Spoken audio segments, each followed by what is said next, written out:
Hello everyone and welcome back to this brand new video. So for today I have an infinite combo built around Underrealm Lich and the Gitrog Monster. So how does the combo work? It's an infinite combo first of all, but how it works is that the Gitrog Monster says whenever a land is put into the graveyard from anywhere, and that does include your deck, you would instead draw a card. So how does this pair well with the Lich? Lich says whenever you would draw a card, instead you look at the top 3 cards of your library, put one of them into your hand and the rest into the graveyard.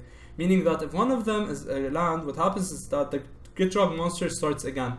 And then you would draw again from Lich, repeat the same loop a couple of times. And how do we ensure that we always hit a land from the Underrealm Lich? We play a bunch of lands.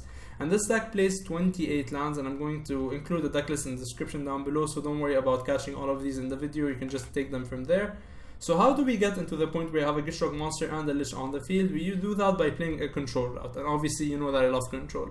So Extinction Event is a very good board wipe because both of our combo pieces are odd, meaning that if we use Extinction Event for even, we can kind of keep our combo pieces but at the same time pressure our opponent and lower his resources.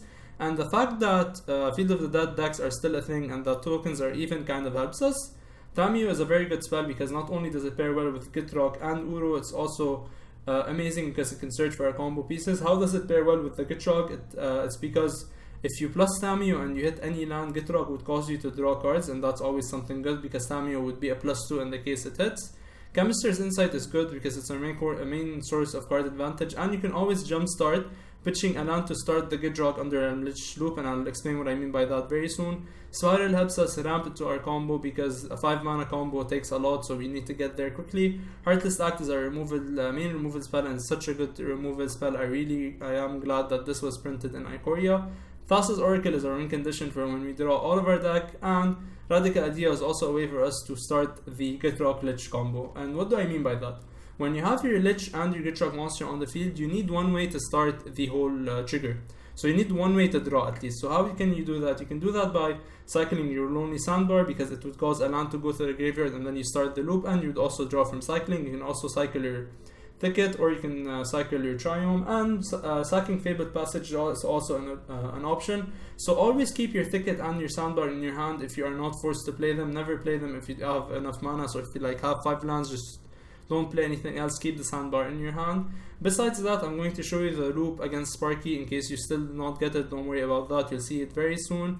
With that out of the way, and before we get into the Sparky loop, I want to ask all of you to please subscribe, it helps the channel a lot.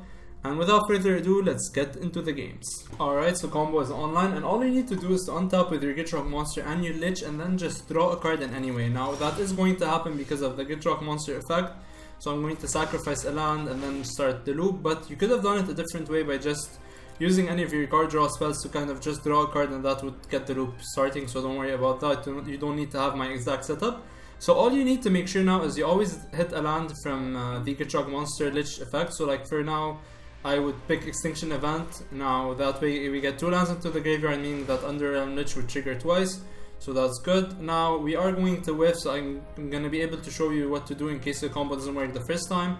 I think we still have to draw from our turn, so that way I can maybe not whiff, so don't worry about that. Alright, so now make sure you don't pick the land because you want it to go to the grave to trigger the Gitrog Monster, so let's continue this loop.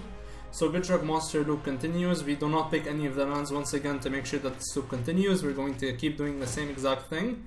So we do not pick the land. Thassa's Oracle now makes sure that we have our combo piece in our hand. Right now we do not need to do this for a bunch more. We still need to do it approximately 3 times, and that should be enough because Oracle could be just a win from our hand. We see like what I meant by we are playing 28 lands, so we are sure to hit lands from the Lich Gitrog Monster trigger. I'm not saying that every single time you're going to have that happen, but it's very likely, meaning that it's 85% likely at least. Yes, I am giving that number from my side, but that's what from experience I can tell that that's what's going to happen. So currently we kind of drew all of our deck, can just drop our Oracle and win. But what I said in the DeckTech about the replacement effect, so look at that. Even if I try to draw with my Underrealm Lich in play, what happens is I don't lose the game, although I have 0 cards in my library. So see that? So don't worry about drawing and milling out because that does not happen as long as your Lich is on the field. So now we can just drop our Oracle and win the game. So I'll try to do that against a couple of opponents in ranked, and I'll see you in the games. So going into our first game of Lich combo control, I think this hand is good enough because we have 2 removal pieces, 2 pieces of interaction. Seeing that we're playing against an aggro deck, it's a good thing that I kept interaction, and we have our Uro to gain life, and we have one of the combo pieces in hand, which is the Gitrog Monster. So hopefully opponent taps out, and by tapping out he kind of helps me win. Alright, so opponent kind of is going all out, and that's very good for us because if his plan is to stick that Steel Overseer, I'm ready to tell you that, opponent, but your Steel Overseer is that. And we honestly got very lucky because if our opponent was starting the game and he used the Steel Overseer to put counters, this would have not worked anymore.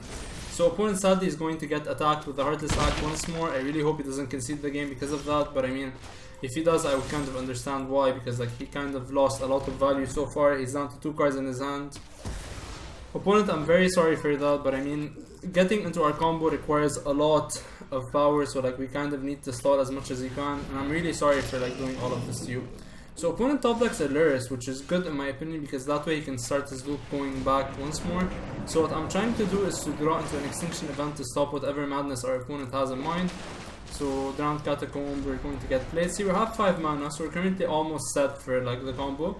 This is what I meant by don't play your Lonely Sandbar or cycle it. I could have done that, but I want to keep as many sandbars as possible in my hand. I mean, as many cycle lands in my hand as possible because you do want them to stick for your future Gitrog Lich turns. So try to keep them in your hand as much as possible.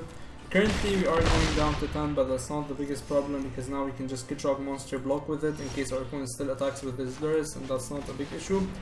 I could have went a different way, which would have been to play my Cemetery and then play my and then cycle my Sandbar because I would have had an extra blue source, but I don't think I want to use it just yet. I want to keep it for as long as possible.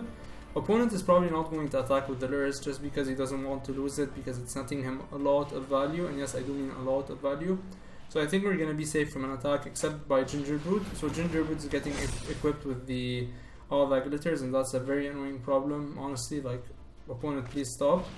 Another Gingerbrute means that this is now going to deal 6. We do need a board wipe off the top. We definitely do need a board wipe off the top. So please, deck, can we do it?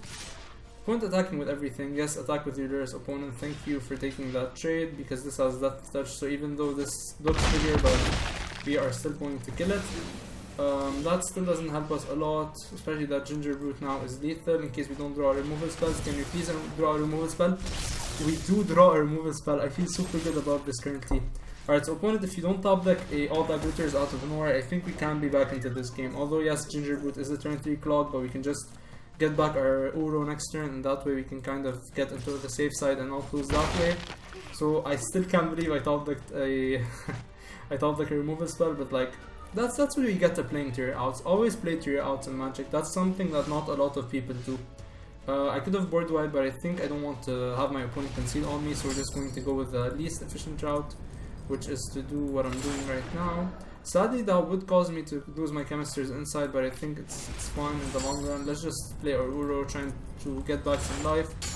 We could have just board wiped, but again, I don't want my opponent to concede. But yes, I do believe that this is the more efficient route, and maybe just waiting a bit more kind of makes my opponent extend a bit, and then Extinction Event gets a bit better.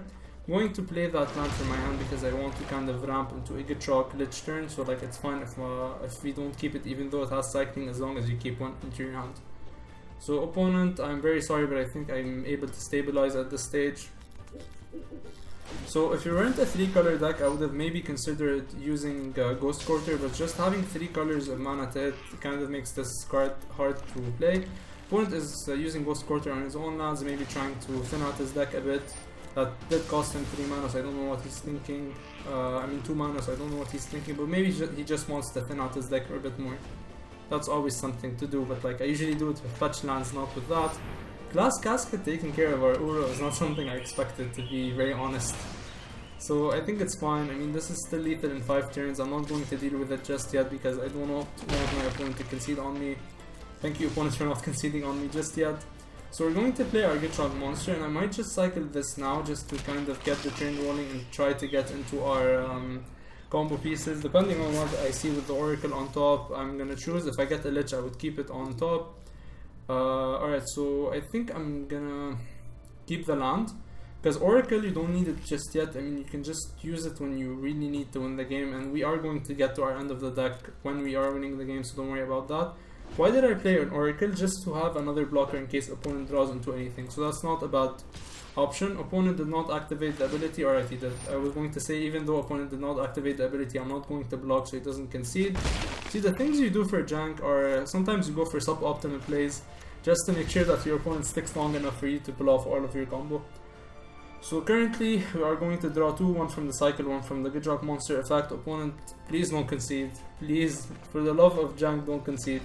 Lich is in our hand, that way, I think we just can start the loop whenever we have a way to draw in our hand or in the field. So like, let's try to get into our Fabled Passage or into a cycling land maybe. Can we do that, deck? We sadly cannot. We sadly cannot indeed. So I think I'm just going to play double land. That's good enough in my opinion. And as long as opponent doesn't draw in all that glitters, I think we should be fine. So opponent, please just whiff for one more turn. Please whiff for one more turn. Alright, only a Thopter is completely fine, and I think combo is definitely online next turn, because like currently what happens is that we can draw from our draw step and we can draw from the Gitrog Monster sacrifice a land effect. So we're going to sacrifice any land. I like to keep my blue lands just because I like blue, and because Thassa's Oracle is double blue, but you don't need to do that. So currently all you need to do is to make sure that at least one land hits the graveyard per loop. So like for example, I would take Growth Spiral, which would put Breeding Pool into the graveyard. Rinse and repeat until you draw all of your deck. So I'm actually going to take Tranquil Thicket because there's already a land, and the thing is, Gitrog Monster says whenever one or more lands, so whatever number you mill, it doesn't really matter. So I'd like to keep the Thicket for later on. Maybe if we whiff, we can always use it to cycle and get 2 draw triggers. So currently we're just continuing the loop. We still have only 25 cards in our deck, so we are most likely going to win this turn with an Oracle. Currently just repeat the process of always getting at least one land into the graveyard. This is a very fun deck and a very fun interaction. So we do whiff from the first draw trigger, but we still have the draw trigger from our turn. So like, I think we should be fine at this stage, and we can always just cycle Tranquil Thicket. Usually the deck doesn't whiff a bunch of times, but I think it's just because the game took so long, and that way like our land count is a bit lower currently. But don't worry about it, usually don't whiff a bunch of times with this deck. See, like you always are guaranteed to get at least 2 lands in the top 6. So another land is good, and now we can just continue that loop. And then even if you didn't like get into another land, what you can always do is just use a Radical Idea or Chemist's Insight to draw, and that would restart all of the loop. So we have 1 card left in our library, and I think we all know what that 1 card is. So we just get back our Thassa's Oracle, we play our Thassa's Oracle, and then we win the game that way. So that's going to be pretty much it for the deck. If you did enjoy it, do make sure to subscribe, like, and comment, because it helps the channel a lot. If you want to join our Discord server so we can discuss deck ideas, make sure to do that. I would love to have any fan with me. And with that, I'll see you guys next time.